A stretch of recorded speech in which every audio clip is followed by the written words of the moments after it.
Bonjour les Itata, bienvenue dans votre émission Coutez ça. La seconde édition de la Semaine des métiers du tourisme a eu lieu du 18 au 24 mars, organisée par la Direction générale des entreprises. Et pour en parler, j'ai le plaisir de recevoir le conseiller en animation et valorisation du territoire de la CCI, Monsieur Rodrigue Vallier. Bonjour Monsieur Vallier. Bonjour Astrid, bonjour les Itata et merci de me recevoir. Avec plaisir. Alors, est-ce que vous pouvez expliquer votre fonction au sein de la CCI? Alors, je suis conseiller animation et valorisation du territoire. Donc, mon activité consiste à accompagner les professionnels du tourisme et du commerce à travers l'amélioration de leurs services et de leurs produits. On anime des démarches qualité qui sont des outils qu'on leur met à disposition pour justement améliorer ce qu'on appelle l'expérience client. D'accord, Voilà. le trophée qualité tourisme en fait partie. Exactement, trophée qualité tourisme, enfin la marque d'État qualité tourisme. Et on a d'autres démarches qualité qu'on déploie, comme la toute récente accueil qualité commerce et services et marché, puisque depuis peu, on labellise aussi les marchés de Martinique dans les démarches qualité. D'accord, c'est possible de labelliser un marché. Oui, tout à fait. On vend des fruits et légumes. Tout à fait. C'est possible depuis peu. Donc, c'est l'innovation qu'on a tenu à mettre en place ces derniers mois. Accompagner les gestionnaires de marché à utiliser cet outil comme un outil d'attractivité de leur territoire, des centres-bourgs, des communes où elles sont implantées, et de leur permettre d'améliorer également leur expérience client et de faire en sorte que le marché rayonne afin qu'il y ait des impacts pour la ville, positifs pour la ville. Très bien. Exactement. Alors, quelle est la place du tourisme justement dans la valorisation du territoire? Bien, on a un certain nombre d'acteurs du tourisme qui contribuent justement à la valorisation de leur territoire. Notre but, c'est de leur permettre de monter en compétences à travers leur activité. Nous, on est centré vraiment sur l'expérience client. Donc justement, on va accompagner un certain nombre de filières comme le commerce dont on a parlé, les activités de sport et de loisirs, de rayonner vraiment et de mailler en fait tout le territoire sur lequel ils sont implantés. D'accord. Vous arrivez à avoir des retours, des expériences clients? Oui, en fait, parce que justement, à travers les démarches qualité, on utilise bien souvent aussi ce qu'on va appeler l'écoute client. Donc, c'est des outils qu'on met à disposition de ces chefs d'entreprise pour avoir une perception en fait de la part du visiteur ou du client sur la qualité d'accueil et de service dont ils ont bénéficié. Donc, c'est des outils d'écoute client qui leur permettent d'avoir des avis positifs ou négatifs et de pouvoir corriger en fait l'expérience qu'ils offrent à leur clientèle. Donc, du coup, quand ils corrigent, c'est vous qui les accompagnez à corriger ou bien? On les accompagne effectivement avec la mise en place de plans d'action sur des thématiques qui peuvent être diverses et variées, tout ce qui va être qualité générale de la prestation, les aspects environnementaux qu'on intègre de plus en plus aussi dans les activités, la qualité générale de la prestation, tout ce qui va être information, communication, des choses qui ont l'air comme ça simples, mais qui ont toute leur importance dans l'expérience client. Les outils digitaux aussi On peut plus passer à côté là maintenant. C'est incontournable en fait. Un commerçant ou un acteur touristique qui n'est pas visible en fait sur Internet et qui ne communique pas ces informations, c'est quasi sûr qu'il ne peut pas être contacté. Donc justement, on a mis en place des actions pour leur permettre justement d'être visibles et d'être trouvés beaucoup plus facilement aussi par les différents visiteurs. Est-ce que vous pensez qu'à long terme, les marchés vont être impactés par la digitalisation ou vont rester des lieux authentiques? Ou au contraire, on va devoir aller aussi vers ce format-là, peut-être différemment, mais est-ce que c'est incontournable? Pour moi, c'est incontournable. Pour le marché, hein? Oui, le marché, pour moi, c'est incontournable. Mettez-vous à la place vous êtes visiteur ailleurs que chez vous. Vous voulez savoir un peu comment ça se passe dans tel pays. Le premier réflexe, c'est de prendre son téléphone portable et de regarder un peu ce qui se passe autour de soi. Donc, justement, à travers cette démarche accueil, qualité, commerce et services et marché, on a intégré des modules liés au numérique pour leur permettre aussi d'améliorer un certain nombre de critères, en fait, et ainsi permettre aux visiteurs lambda qui est de plus en plus connecté et exigeant aussi. Il faut le noter que avec la crise Covid, en fait, les clientèles sont devenues de plus exigeantes. Pourquoi donc? Ben, en fait, la crise Covid a accéléré l'accès à l'information avec le confinement Oui, aussi.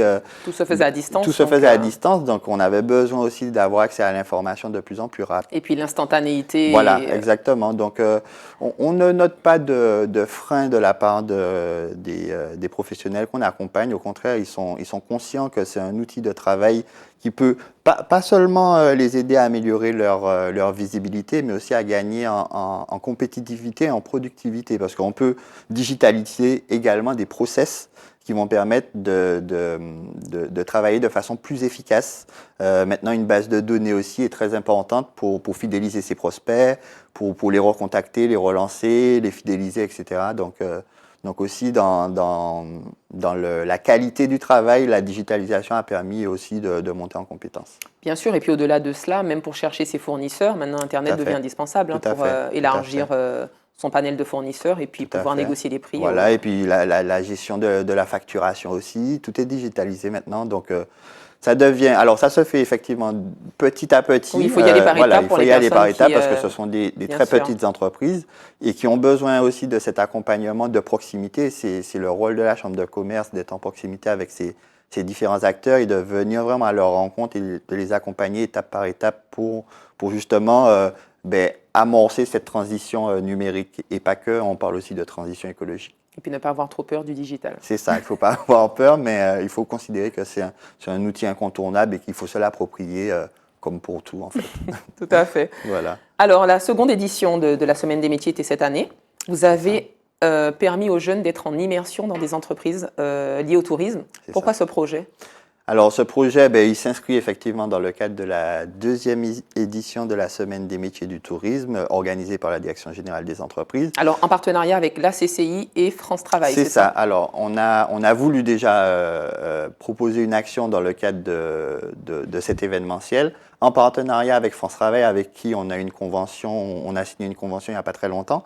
Donc, l'idée, c'était un peu de mutualiser aussi les compétences et puis nos offres de services pour proposer en fait aux chefs d'entreprise du secteur du tourisme des solutions qui répondent vraiment à des problématiques terrain. On sait que le secteur du tourisme, c'est un secteur qui fait face à une pénurie, à une certaine tension. Donc l'idée, c'était de pouvoir répondre à ces problématiques-là à travers cette action, puisque l'action a consisté justement à permettre à un certain nombre de jeunes dont le profil était ciblé par la Semaine des métiers du tourisme, à savoir demandeurs d'emploi et jeunes. Alors, pas que les jeunes, mais les demandeurs d'emploi voilà, de tout âge pouvaient y profiter prétendre. de cette immersion. Exactement. Et donc, l'idée, c'était de leur permettre de découvrir des métiers.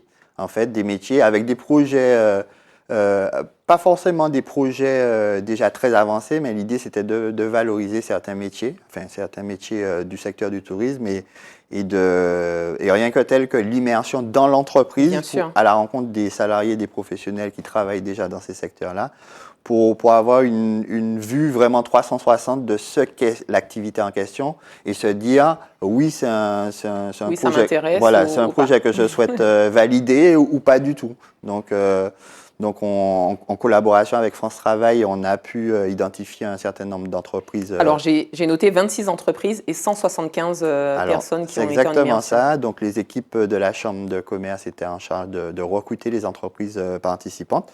Donc, effectivement, nous en avons recruté, enfin, on avait en tout cas 26 qui étaient volontaires avec tout type de profil, de l'hôtelier au restaurateur, à l'agent de voyage, aux activités de sport et de loisirs, aux excursionnistes aussi. Donc ça, ce sont les entreprises qui recevaient en immersion. C'est ça, c'est les entreprises qui se sont proposées en immersion et qui ont proposé un certain nombre de créneaux pour découvrir les activités et les métiers de leur structure en fait. Alors comment ça s'est passé? Les retours étaient plutôt positifs. Donc il faut savoir que nous, cette opération, elle a commencé le 20 mars et elle s'est achevée hier, donc 27 mars. C'était une semaine d'immersion? Voilà.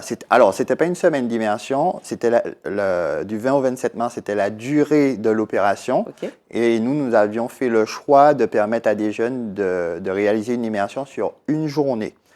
Sachant que le dispositif prévoit des immersions une journée, une semaine, un mois.